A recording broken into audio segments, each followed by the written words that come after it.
Okay, once again, welcome to PGI Global. Okay, so nandito po tayo ngayon because I'm going to teach you paano po ba mag-activate ng account once you already sign up in your sponsor link. At this is also the same procedure if you want to add additional agreement. Okay, so una po, kailangan lang po natin pumunta sa pgiglobal.trade. Then punta lang po tayo ng login. Okay, all we need to do is put our username and our password, then go to login. Kapag ikaw po ay newly sign up, pagbukas mo po yung sa inyong dashboard, ito po yung magno-notify po sa inyo. There's a notification. This is a very important notification na kailangan po natin sundin. First, do not click any package if you don't have any intention to buy yet. Make necessary preparation when you want to buy a package or add an agreement in your account. Do not click any package if you are not yet sure what to buy or you don't have enough Bitcoin in your wallet. And the last one, number 4, make sure you have the little excess of Bitcoin in your BTC wallet aside from package cost and software fee because blockchain has transaction fee. So make sure lang po na meron tayong konting excess kasi po meron pong transaction charge po doon sa blockchain. Okay po. So, proceed po tayo. I-close ko po ito.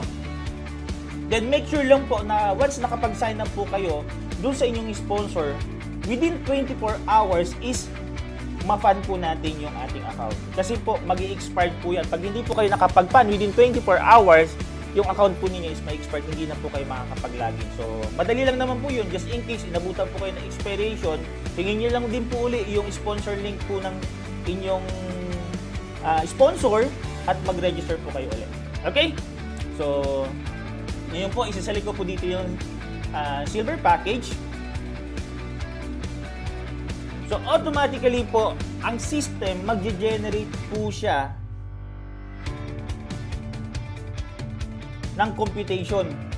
So, for the silver, we need to pay the admin fee, which is the software fee, which is $19. This sa computation po niyan. 100 plus $19 US. Then, yes! Are you sure you want to buy this package? Pag sinelect po natin, yes! Automatic po yan, mag-generate po siya ng BTC wallet address na babayaran po natin. Ito naman po yung QR code po niya.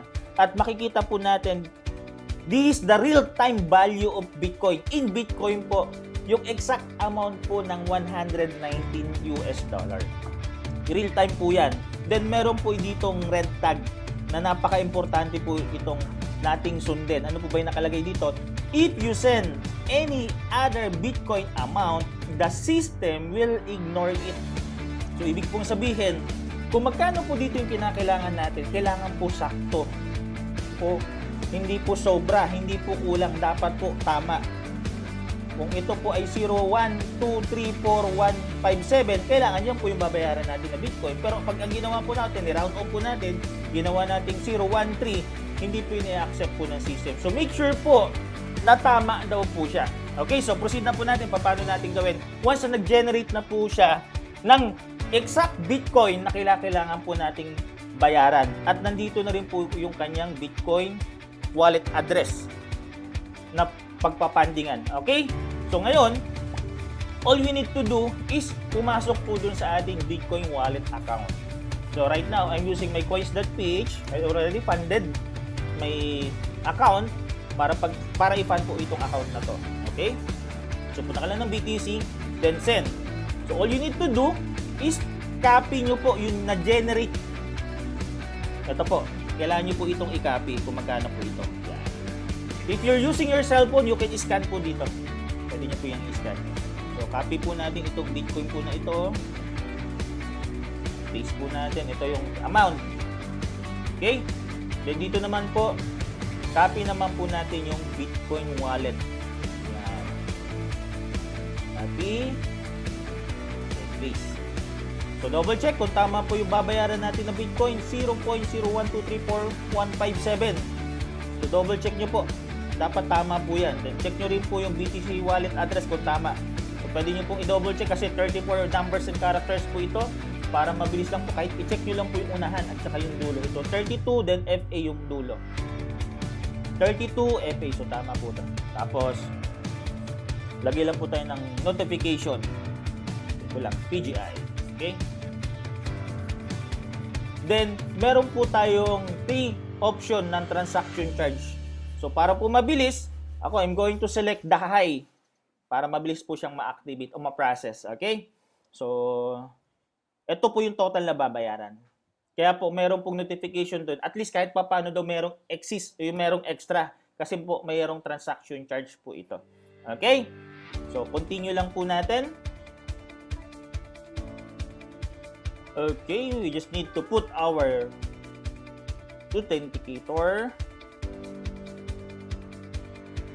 Ako, I highly suggest yung ating mga Bitcoin wallet is gumamit po natin ng ating mga authenticator for our security. Then, select send. Okay, success! So, check natin kung nabawas na po doon sa ating... Okay, wala na po siya dito. So, check po natin yung account po natin. So, paano natin gagawin na nagkakaroon po ng transaction? Yun po yung kagandahan kay Bitcoin. So, gawin lang po ninyo, i-copy-paste nyo po ito, di ba? Copy-paste nyo po siya. Punta po kayo ngayon sa Google. Then search nyo po blockchain.com. Yan. So punta po kayo dito. Nakita nyo po yung search icon. Punta po kayo dito. I-paste nyo po dito yung BTC address. Then enter. So select nyo po yung BTC address. Wag po yung BCH. BTC po dapat. Then select lang po natin. Okay. So, ito na. Nasa process na siya. Gets? Ayun yun, no? Yung binayaran natin. 0123457. So, unconfirmed na po ito. So, we are just waiting for at least 6 confirmation. Pag once na nagkaroon na po ito ng 6 confirmation sa blockchain, automatically, our account, ito, makikita nyo po, 0 confirmation pa siya. Automatic yan. Yung account po natin mag-activate na po. At makikita po natin, magpe-pending na po yung agreement na create po natin dyan. Then, after 72 hours, doon po mag-i-start po yung earning po natin. Okay? So, hintayin lang po natin yung process. Naka-confirm pa siya.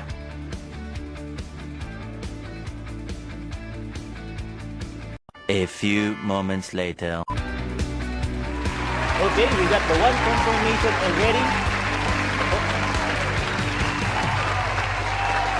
Nag-reflect na rin po siya. Meron na po one confirmation. So, all we need to do is to wait until we have a 6 confirmation. O, pwede na po natin yung A1. Okay? So, pag once nagkaroon na po yung 6 confirmation yan, automatically, okay na po yung account natin. Okay, once again, this is Coach Jamor, your Crypto Magnet.